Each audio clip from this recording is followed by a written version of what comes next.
Bueno, esta es la primera observación. La segunda observación que decía es no solo lo de que cuando yo pruebo a ver si un número es primo, pues lo que tengo que hacer es probar con números más pequeños, sino que además el primer número que aparece siempre es primo. Por lo tanto, una última observación es que si P no es primo,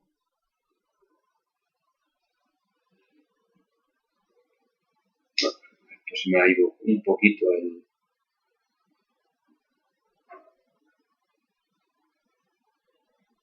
el lápiz, un poco torcido, vamos a seguir por aquí. Bueno, si P no es primo, entonces es porque es divisible, ya sabemos, por un número menor o igual que la raíz de ese número, ya hemos visto cómo hacerlo, pero que sea primo.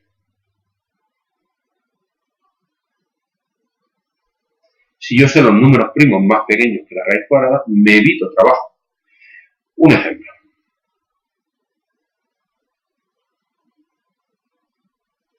29. 29 vamos a ver que es un número primo. ¿Cómo lo hago? Pues en primer lugar, yo cojo la raíz cuadrada de 29, la raíz cuadrada de 29 es 5 y pico, y por tanto, yo lo que tengo que hacer es probar con números menor o iguales que 5. El 2, el 3, el 4 y el 5. Entonces tengo que probar con 2, 3, 4 y 5. Pero como son muy poquitos es muy fácil, porque no tengo ni siquiera que probar con 4, sino de estos 4 tendría que probar con aquellos que fueran primos. El 2 es primo, el 3 es primo, pero el 4 no es primo porque es divisible por 2. El 5 sí. Solo tengo que probar con el 2, el 3 y el 5. 29 no es divisible entre 2, porque no es par. No es divisible entre 5, porque no termina ni en 0 ni en 5. Y por lo tanto tengo que ver solamente si es divisible entre 3. Bueno, pues esto sale a 9, 9 por 3, 27. El resto 2. No ha salido división exacta, pues 29 es primo. Estas son técnicas que permiten acelerar mucho, saber si un número es primo o no. ¿Cuál es el problema? Saber cuáles son los números primos más pequeños que un cierto número dado. Para eso hay si los números son pequeños se pueden hacer, como habéis visto, sin necesidad de ningún tipo de historia, pero si los números son un poquito más grandes, pues hay un método muy fácil para ver los números primos más pequeños que un número dado, que funciona muy bien si los números son pequeños. Además los llama la criba de Eratóstenes. La criba de Eratóstenes dice: yo quiero calcular los números primos hasta un cierto número. Por ejemplo, vamos a hacer todos los números primos hasta el 20. ¿Cómo puedo tenerlos todos? No hace falta saberse los de memoria. Lo que dice la criba de Eratóstenes: escribe todos los números hasta el 20, empezando por el primero que puede ser primo, que es el 2. ¿Vimos? El 2, el 3, el 4, el 5, el 6, el 7, el 8, el 9. La costumbre es escribirlo en filas de 10. El 11, el 12, el 13, el 14, el 15, el 16, el 17, el 18, el 19 y el 20. Vamos a hacer estas charlas que no son primos. Vamos a empezar. El primer número es primo. Bueno, pues todos los múltiplos de 2 no son primos.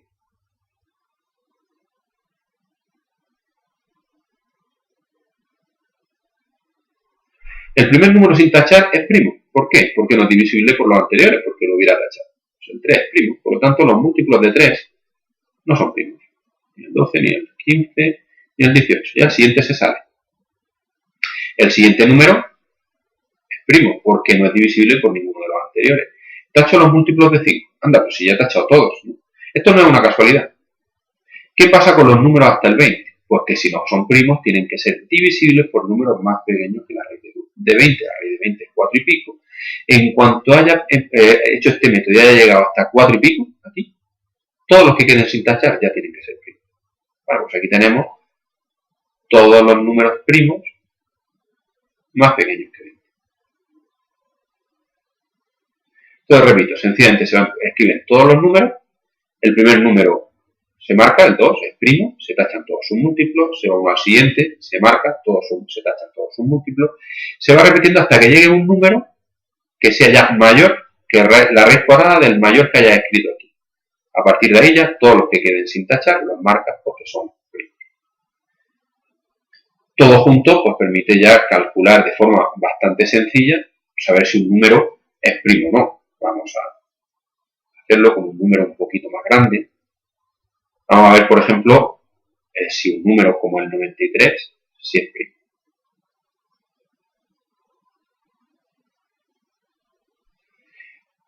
No voy a probar de luego los 90 y pico números, sino que lo que primero que hago es escribir la raíz cuadrada de 93, pues es 9 y pico, 9 por 9, 81, 10 por 10, 100, será 9 y pico.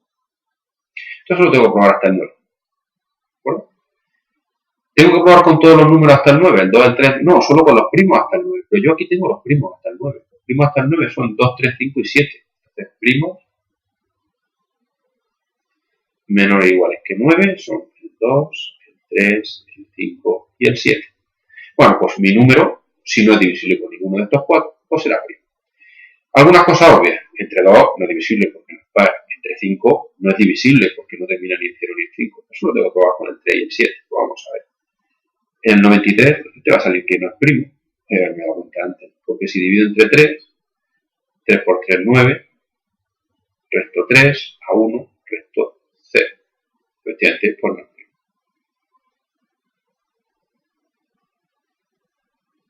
Pero podemos hacer un segundo ejemplo en el que seguramente pues sí salga primo. Vamos a ver, por ejemplo, un número como el 83.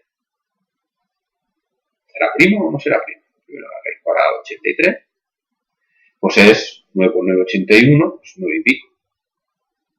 Pues entonces lo que tengo que hacer es probar con números hasta el 9, pero solamente con los primos hasta el 9.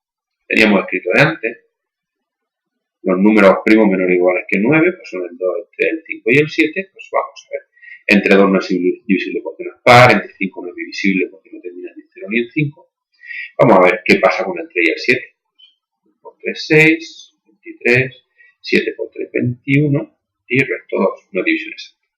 Entre el 7, pues a 1, 13, a 1, resto 6, tampoco. Conclusión, el 83 es primo. Fijaros que en vez de tener que probar con números más pequeños que 83, que hay 80, más grandes que mayores o iguales que 2, hemos probado solo con 2. Esto hace que las cuentas pues, sean muchísimo más rápidas. Más cosas que merece la pena recordar de la parte esta de trabajo con números enteros. Recordar, y supongo que alguna cosa nueva, es el concepto de divisores, de calcular todos los posibles divisores, etc. Entonces vamos a ver cómo se calculan divisores.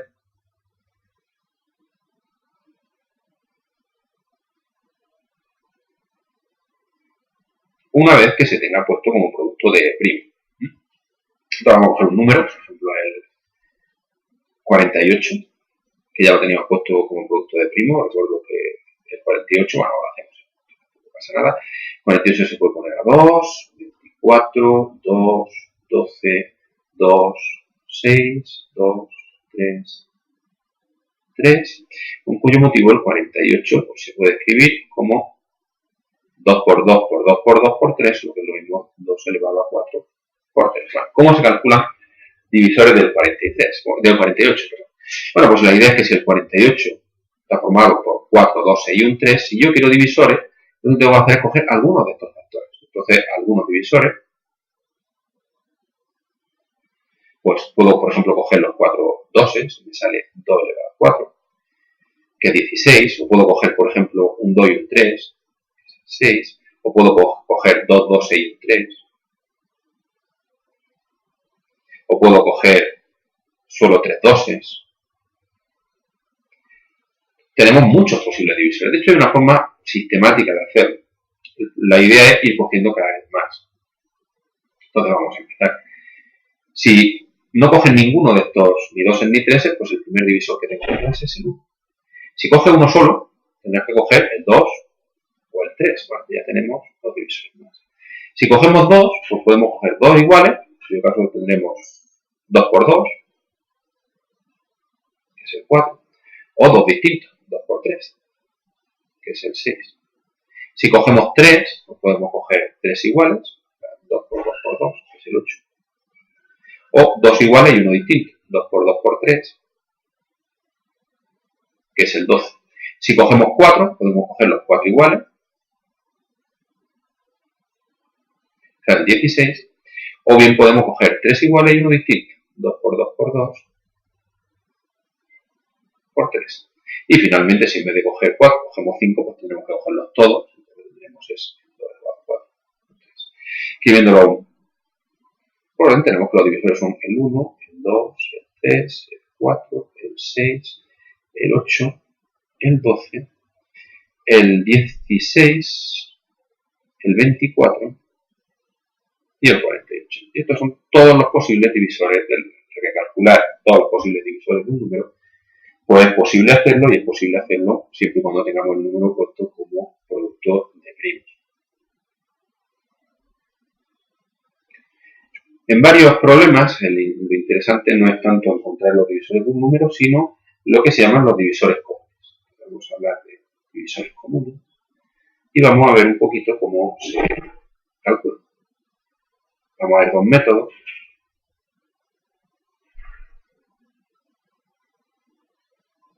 Bueno, los divisores comunes de dos números son números que dividen a los dos.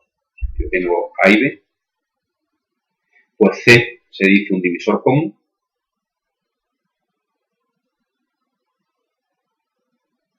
Si divídelo. El concepto es bastante sencillo.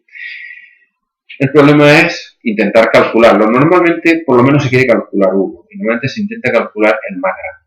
Entonces, vamos a hablar de lo que se llama el máximo común divisor. Antes de eso, no me he olvidado comentarlo, fijaros que dados dos números, no nulos, siempre tienen por lo menos un divisor común, que es el 1. O sea, es que todos los números son divisibles por 1, por lo tanto, todos tienen por lo menos un divisor común. Bueno, el máximo común divisor se suele escribir así: máximo común divisor de AB, pues es, dentro de todos los divisores comunes, el más grande. Simplemente el mayor de todos los divisores. Entonces vamos a ver dos métodos para calcular este máximo común divisor. Uno basado en la descomposición de números primos y el otro pues, basado, me he quedado por aquí un poquito.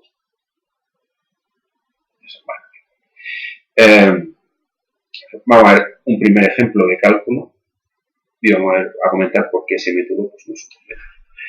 Imaginemos que tenemos números pequeños, por ejemplo el 24 y el 15. Queremos calcular los divisores comunes. Bueno, pues hay un método que es calcular todos los divisores. Cojo el 24 y ya sabéis, pues, 2, 12, 2, 6, 2, 3. Y el 15 es más sencillo porque 15 es obvio que es divisible entre 3 y es 3 por 5. Entonces el 24 pues es 2 elevado a 3 por 3 y el 15 es 3, 3 por 5, he puesto 3 por 8. Estoy pensando en otra cosa. 15 es 3. Entonces, ¿cómo podría yo calcular el máximo común divisor, todos los divisores comunes? Pues puedo calcular todos los divisores de 24, puedo calcular todos los divisores del 15 y ver cuáles son comunes. Es bastante pesado que calcular todos los divisores del 24, todos los del 15. Hay un método un poquito mejor. Y es lo siguiente. Imaginemos que tengamos un divisor común. Si un divisor de 24 estará formado por 2, 6 y 13. Si un divisor del 15 estará formado por 3, 6 y 5. Si el divisor de los dos tendrá que ser formado por 2, 6 y 13, solamente por 2, 6 y 13, y por otro lado tendrá que estar formado solamente por 3, 6 y 5. Entonces, el 2 no puede aparecer, porque si aparece un 2, sería divisor de 24, pero no de 15. Y lo mismo le pasa al 5. Sería divisor del 15, pero no del 24. Total, que mirando que aquí hay 2, 6 y 13 y aquí 3, 6 y 5, si es común, solo puede haber 13. ¿Y cuántos 13 puede haber? Pues 13 solo puede haber, como mucho uno aquí, como mucho uno aquí. Los divisores comunes solamente pueden ser los siguientes.